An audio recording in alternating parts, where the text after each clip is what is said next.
Yeah, well, we got back yesterday. Kath, we were fortunate enough to be able to drive back into the property when the highway reopened to come and have a look at Mum's house. And the house, which is just in front of me, is still standing. Like you can see, yeah, the bushland is completely decimated. So that was pretty confronting and really upsetting for us. To see it like this, we've never seen a fire of this size in this area in the time that we've been here.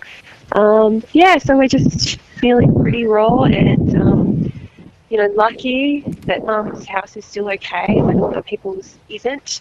But yeah, it's pretty sad to see the destruction of this fire. Yeah, I bet. What about the other houses in the surrounding areas to where you are at Buangor? Yeah, our neighbour was just here and his house is okay, which is really good. So he was fighting the fire at the same time as, the locals and relatives who are at this place. But yeah, we have heard that really tragically a couple of other people in the district have lost their house. I think it's still really unclear to know how many houses and structures have been lost because some people aren't back yet. And there's a massive amount of volunteers still fighting at the front as the fire moves towards Elmhurst. So, yeah, we're feeling so sad for them. It's a terrible situation.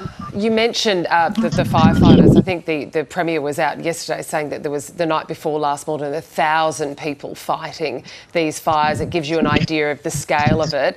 It also sounds a little bit windy where you are. What are the conditions like for the day ahead? Yeah, it's cold. I've got a jumper on, which is a relief. Last night we had some embers and stuff still burning, so my brother and my mum were watching those. It's windy, but it's not. It doesn't feel too bad here. Obviously, everyone's pretty anxious and nervous for next week as well when it gets hot again.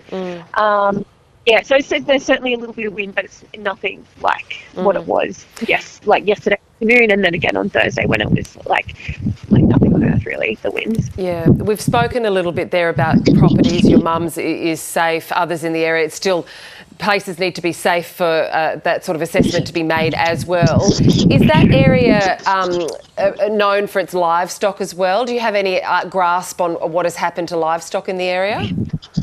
Yeah, absolutely it is. There's loads of farmers around here.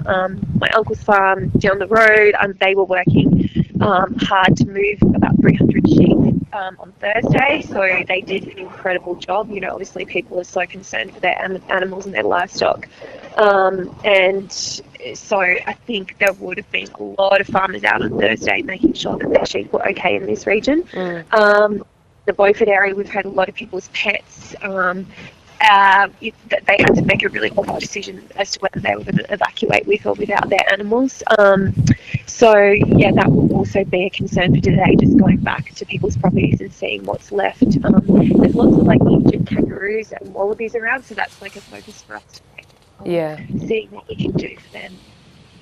There are emergency warnings still in place for areas Bay and Dean, Shute, Elmhurst, Mount Lonark and surrounds. I know that there's been 3 relief centres set up, one in Princes Park in Maryborough, Windaree and Ararat. Do you know much about those areas? Do you know anyone who's visited them or how they're being used? Not too much, Kath. I know it's really fantastic that they were open and that was an option for people. I think it's unclear to know how many people evacuated because a lot of people in this district would have family members that they go to in towns that weren't affected, so they may have had to evacuate, but they may not have had to go to an eevacuation centre. So that was the case for Mum when she was in Beaufort on Thursday. She had to evacuate the town and go to my sister's house in Ballarat. I think it's not clear how many people, but it would be a large amount of people that are not I think 200 had registered for support in Windaree. Look, we will leave it there, and I'm so pleased that your mum's okay, and we're sorry to see what's behind you, but your mum's okay, so that's a good thing. Bridget, thank you. Yeah, she is. Just a massive shout out to people who just turned up here. staying to her house, and others who went to houses and it wasn't successful. But, you know, it just goes to show the incredible community spirit in this part of the world. And, you know, shout out to all the people risking their lives on the